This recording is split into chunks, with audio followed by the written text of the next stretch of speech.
एक बुजुर्ग हज के सफ़र पर गए थे। जब वो एक जगह से गुजर रहे थे, उनके हाथ में एक थैला था, उसमें कुछ पैसे थे। अचानक एक चोर उनके हाथ से थैला छीनकर भाग गया।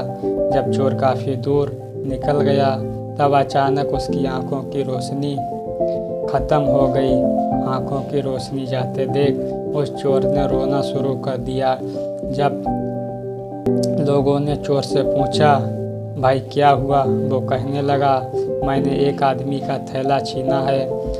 वह कोई बड़ा अल्लाह का करीबी बंदा लगता है। मेरी आंखों की रोशनी चली गई है। खुदा के लिए मुझे उसके पास पहुंचा दो ताकि मैं उससे माफ़ी मांग सकूं। जब लोगों ने पूछा कि यह किस्सा कहाँ पेश आया, तो कहने लगा, फला नाई की दुकान के करीब पेश आया। लोगों ने उसको उस दुकान पर ले गए और नाई से पूछा कि इस तरह का कोई आदमी यहाँ से आया है और आप उसे जानते हो? उसने कहा, मुझे उसका कोई पता नहीं।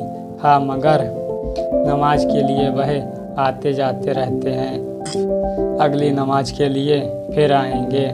ये लोग इंतज़ार में बैठ गए। वह बुजुर्ग अपने वक्त पर तशरीफ़ लाए। लोग उस चोर को उनके पास ले गए तो उस चोर ने जाकर उनके हाथ पांव पकड़ लिए और कहा कि मुझसे गलती हो गई, गुनाह हो गया, नादिम हूँ, शर्मिंदा हूँ, मेरी आंखों की रोशनी छिन गई है।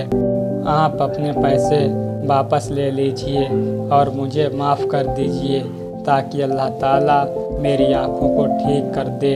वह बुजुर्ग कहने लगे कि मैंने तो तुझे पहले ही माफ़ कर दिया।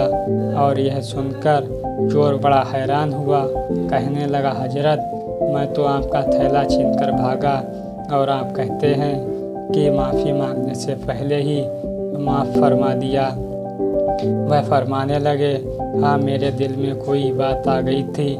फरमाने लगे, मैंने एक हदीस शरीफ में पढ़ा है जिसमें नबी अकरम ने फरमाया कि क़यामत के दिन जब मेरी उम्मत का हिसाब पेश किया जाएगा तो मैं उस वक्त तक मीज़ान के करीब रहूँगा जब तक मेरे आखिरी उम्मती का फ़ैसला नहीं हो जाता।